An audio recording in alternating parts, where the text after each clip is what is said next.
Eu ia ter vergonha dessa porra aí, cara. Ô, e por que tu não gosta de patinete em São Paulo, cara? Por que eu não gosto?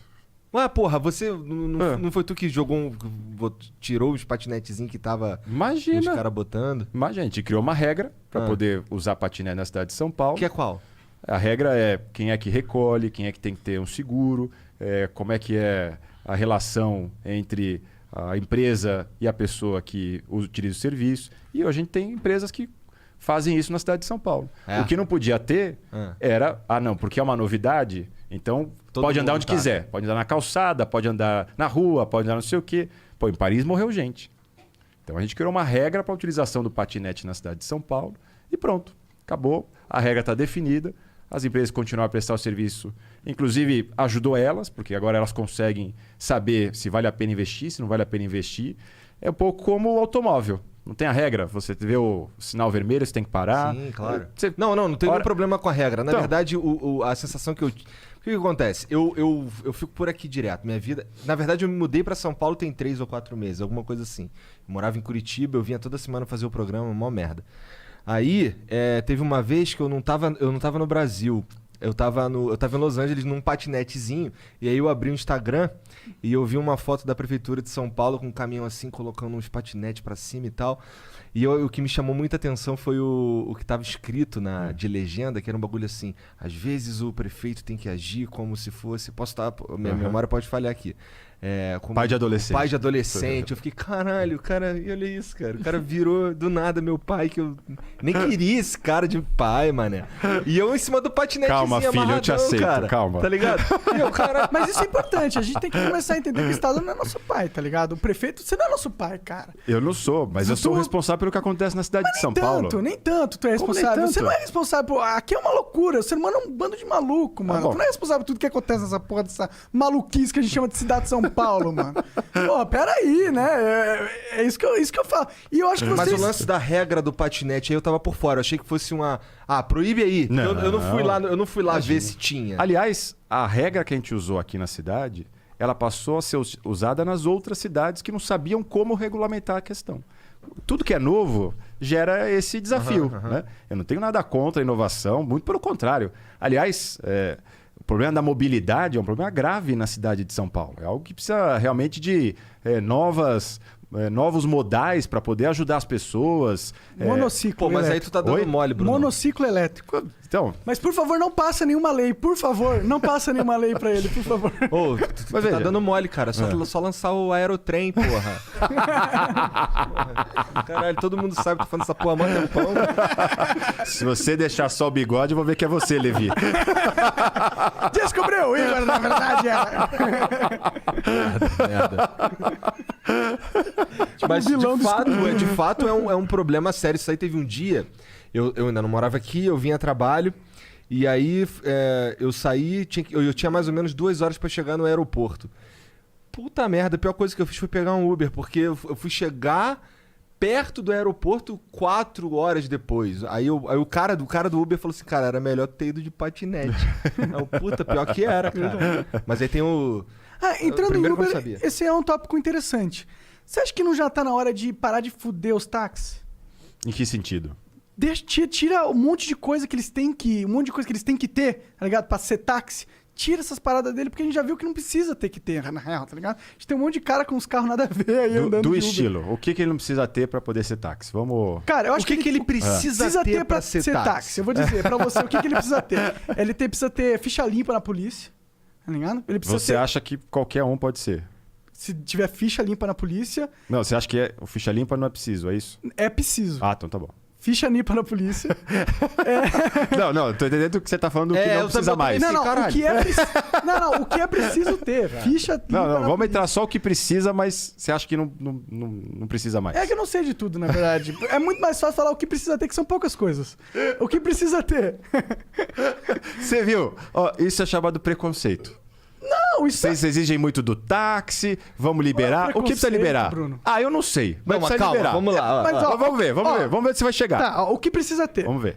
Precisa ter. O cara tem que ser ficha limpa na polícia, tem que ter carteira de motorista em dia, e tem que ter um carro que esteja rodando e seja, sei lá, pelo menos 15 anos de idade. 10 anos. 10 anos de idade. Até 10 anos de idade. Até 10 anos de idade.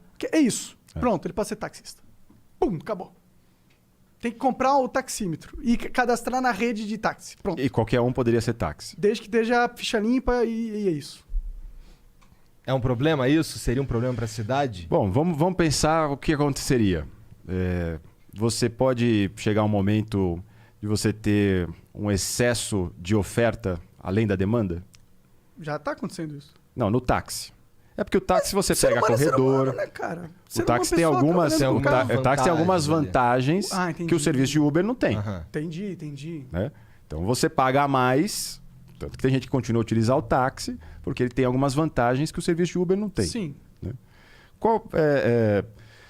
Toda discussão em relação a serviço público, né, ela é sempre um ponto de equilíbrio, que cada vez que você mexe nesse ponto de equilíbrio, você tem prós e contras. Né?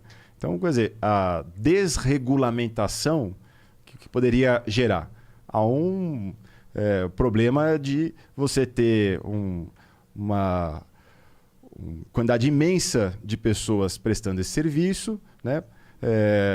Um controle desenfreado desse tipo de prestação, pessoas desqualificadas prestando esse serviço.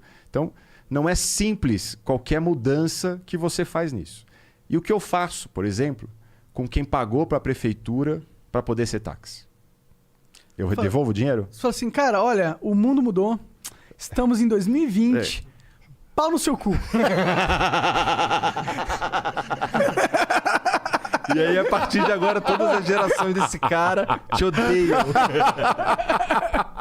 Mas essa licença eu prometo fazer o seguinte: eu prometo levar você na reunião pra mais. Eu vou numa boa. Se tiver com os caras armados junto também. Sim, essa licença é comprada. Sim, sempre foi comprada? Sim, essa licença é comprada da prefeitura. A prefeitura, de tempos em tempos, abre ela ali. faz abre lote de táxi aqui na cidade de São Paulo. Normalmente isso é por sorteio. E aí você consegue se registrar na prefeitura para prestar o serviço de táxi. Entendi. Então, eu, a princípio, veja, eu acho muito bacana, muito bonito. Né? Eu também acho que, às vezes, o Estado quer dizer para a gente quantos centímetros de pasta de dente tem que colocar na sua escova, porque acima de 3 centímetros é desperdício, menos do que meio centímetro é ineficaz. Eu acho que a gente tem que fugir, né, desse tipo de controle do poder público da nossa vida.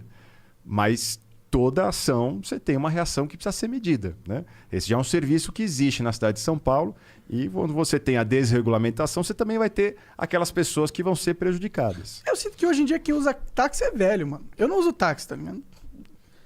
Então, eu só não uso táxi. Acho que minhas experiências aqui com... Na verdade, em qualquer lugar. Com táxi é que os caras não ligam a porra do GPS, cara. O táxi ele sempre sabe o caminho, o melhor caminho.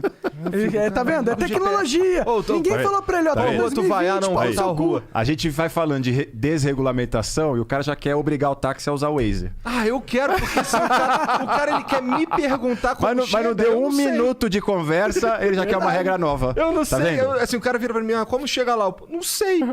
Não sei, cara. Tá vendo como é a reunião de condomínio? Você fala assim, não, olha, prefeito, tira aqui a regra. Você diz, não, bota a do Waze. É assim, não é simples não, cara. Mas eu acho legal que você tem essa visão que é... Quanto menos o Estado falar o que você tem que fazer, melhor. Claro. Pra mim, o papel do Estado é ser invisível.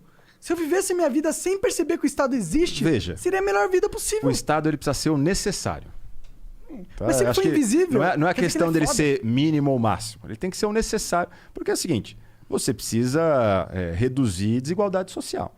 E isso o Estado tem um poder importante. Concordo. Não adianta falar, não, laissez-faire. Não, deixa as coisas acontecerem e aí nós vamos acabar com a pobreza. Não, nós não vamos acabar a pobreza. Concordo. Se a gente não der oportunidade para as pessoas. Para dar oportunidade para as pessoas, vamos falar no mínimo, educação e saúde. Tá? Então, só esse mínimo, educação e saúde, custam para a cidade de São Paulo 30 bilhões de reais.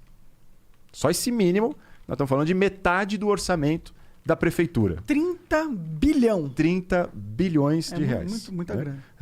Um hospital... agora eu fui visitar as obras do Hospital Integrado de Santo Amaro, que nós estamos abrindo agora semana que vem. Nós estamos falando de investimento, né, entre equipar o hospital, adaptar as salas e tal, algo em torno aí de 15 milhões de reais. Mas depois, por mês, 20 milhões para manter. Então não é barato você prestar esse serviço. Então aí já não dá para falar em estado mínimo quando a gente fala só de educação e saúde em 30 bilhões de reais. Aí você começa a fomentar turismo, ter eventos culturais, tendo isso, ter aquilo. Você cria um estado que hoje a gente tem. Acho, e também que a prefeitura ela hoje tem ação que ela não precisava fazer. Não tem sentido a prefeitura cuidar de um autódromo. Também acho. Não tem sentido a prefeitura cuidar de um estádio. Também acho. Não tem sentido a prefeitura cuidar de parque. Não tem sentido a prefeitura cuidar de um mercado. Então, para que eu tenho que administrar o mercado da cidade de São Paulo? Ah, é a prefeitura que administra? É a prefeitura que administra o mercadão. Entendi. Estamos agora passando para uma empresa cuidar disso. Ela faz muito... Você imagina, cada vez que quebra a escada do mercadão, eu tenho que licitar Nossa senhora. uma nova escada. Pode crer. E aí licita, prazo de recurso, a gente vai parar na justiça, 6 meses para arrumar uma escada rolante. É uma loucura, é uma insanidade um negócio desse. A prefeitura precisa fazer o arroz com feijão.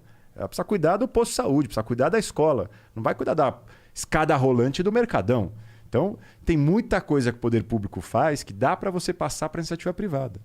Só o que a cidade vai ganhar com o que a gente está passando para o setor privado, a gente chega a um montante de 13 bilhões de reais na cidade de São Paulo. Legal. Então dá para apostar em parceria, dá para poder reduzir o tamanho do poder público para que a gente possa focar no beabá na cidade de São Paulo.